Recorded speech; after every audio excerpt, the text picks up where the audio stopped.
Okay, I'm delighted to invite up Ruth now. Ruth is from the Faraday Institute. I've known Ruth for many years, and she is going to be speaking to us about how we can help our churches to engage with science. Thank you very much. We'll wait for my slides to come, or do I just click through? Oh, there we go. Excellent. There we go, and there's the title page with the pretty picture. So I thank you for this opportunity. I really wanted to share the contents of this chapter, which I wrote for a book that came out this year. This was one of the two UK chapters in this Global Perspectives on Science and Christianity, and really trying to gather together all the work of all these lovely organisations and say, how do we engage with churches in this country and around the world? This focus is on adults. We do have Faraday, a youth and schools program, and I know there are others. We've mentioned God and the Big Bang and others, but I'm going to talk about adults. Gavin, you've got a new name, Gavin. Gavin presented about some of the challenges we face in reaching churches and our own churches yesterday, which is handy because I missed all those out of this talk. I'm going to talk about 4 principles and 6 strategies. There are lots of opportunities and ideas to engage with science in our churches. If you look carefully enough, the main issue is often getting to do it, getting past the door or getting past the people who are planning the services or what have you, and finding ways to do that really effectively to reach our audience. The first principle I'm always keen on is that everybody can be involved. I love captive audiences. If I can work in a church and they'll give me a slot on their Sunday service, I'm extremely happy because people can't say, I'm not sciencey, and opt out, heads are nodding. People feel not sciencey. Church leaders feel not sciencey, and they sometimes feel that their congregations are not sciencey. So let's do what we can to try to help people to get involved in the conversation. Penguins are cooperative. We can be cooperative too. We try. Sometimes we forget. But one of the most effective ways to reach a new audience is to ask them what they're interested in. It's amazing how often we forget to do that. It doesn't mean they're going to show up, but we can find out. We can do a little bit of market research, i.e. ask people in the target audience you're trying to reach, and also maybe get 1 or 2 of them on the, if you've got an organising committee, get them on the blooming organising committee, okay? Get people involved in organising things, and you can support them. Science for the Church, which has its very own website. I think I put all these links in the book chapter, which is an awful lot more nuanced and has links and ideas and data and lots of thinking, and I will share it with Mary or Gavin, and they can email it to everyone who registered for this conference.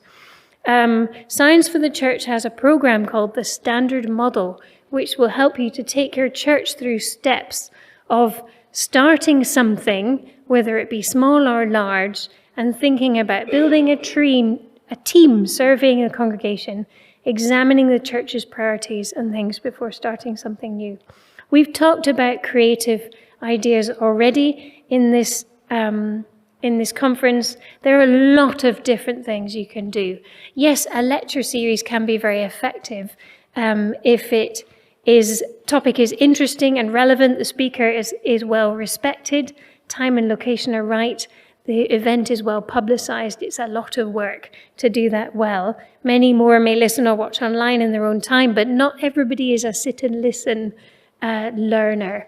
Some people, if they sit still for long enough, will fall asleep because they have small children or busy life, night shifts, what have you. So let's bear that in mind and do some of the harder work things like exhibitions, hands-on science days, comedy even.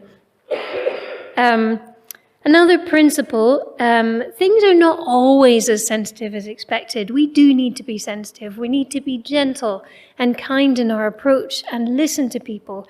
But if we avoid conversations altogether because we're a little bit nervous, perhaps in 1 or 2 situations, all sorts of things can fester. Let's not let them fester, but find ways of gently and kindly and relevantly engaging with those.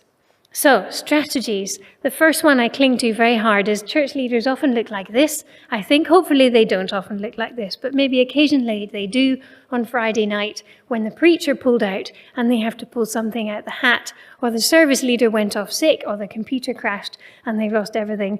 And we can make life easier for them by saying, how can I help you? I would love to put signs into our services. What way would you like me to help you to do that? And they may give you ideas, or I'll give you a slot, whether that's interviewing a scientist, showing a short video, using some images, promoting an event, maybe in the church newsletter. We always have to be prepared to be told, we'd love to have that. Will you do it? When we say we should do signs. But there are so many activities in church that have to be done, and signs can often be fitted into them. And if you go to the Faraday Institute website and look for the quick links for church leaders section, it is full of resources you can pull off the shelf, as it were, or the internet, and use. We have already obtained permission for you to use them in your churches. We like giving a platform to scientists who are Christians. They are a living embodiment.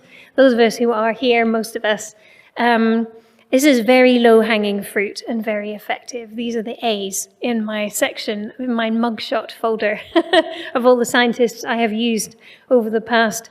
And there are also people who are nurses and involved in agriculture or engineering or teaching or industry who may not think of themselves as scientists, but in some churches will be the most sciencey person.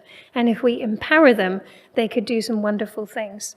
Now, of course, when we're given the platform, we have to do a good thing. We have to try out our talk, do what we were told, generally behave ourselves, because if you're given a very little platform for a 2-minute thing, then you do it well. You might be given a longer slot a couple of years later. These things can take 10 or 15 years to build up sometimes, particularly in a denominational context. None of this is rocket science. I'm talking to my younger self and to myself when I forget some of the good things I've learned.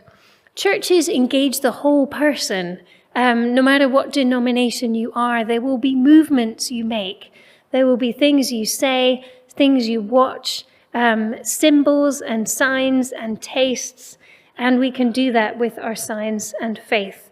People have spoken about lots of ideas of those, and there they still are. So let's keep doing them and engage the whole person, not just the mind. Engaging the mind being very important as well.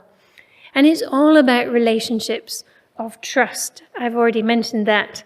Whether that is discovering that one of your trusted leaders actually has a science degree and doing what you can to encourage them to say something about how their science inspires their faith, or the other way around, as I said, slowly building up that relationship of trust so people can realize that you're not just an exciting loose cannon, but a reliable person who can do good things in the church, the denomination, the parachurch organization, or what have you. Finding common ground has probably been the focus of my entire career in science and religion.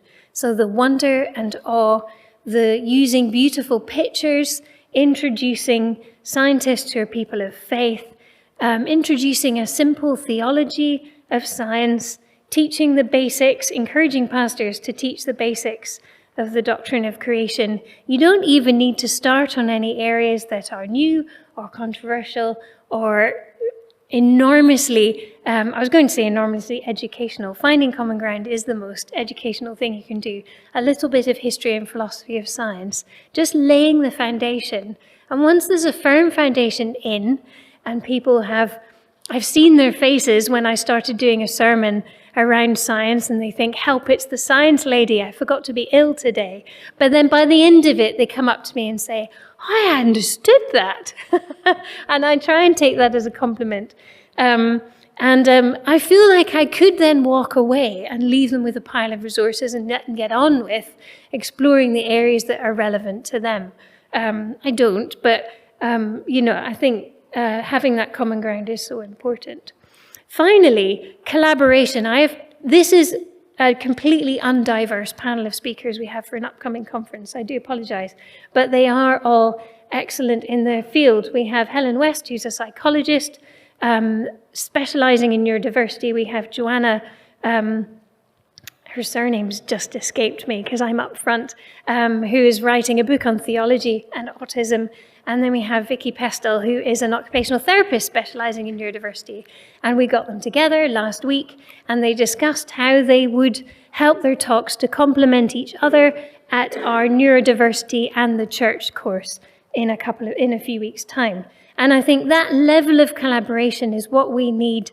Academic careers have not got any easier. Life has not got easier.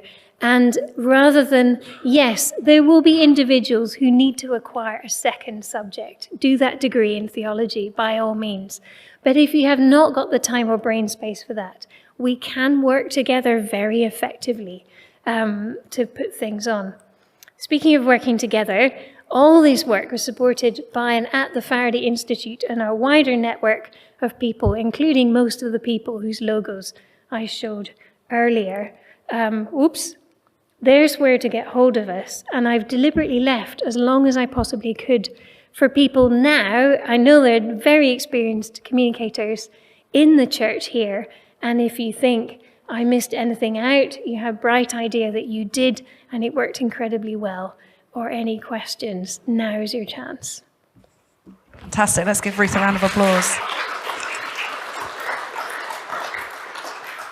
Are there any questions for Ruth? As I said, there's an awful lot more nuance in the chapter, which I will circulate. No, okay. Well, thank you very much, Ruth.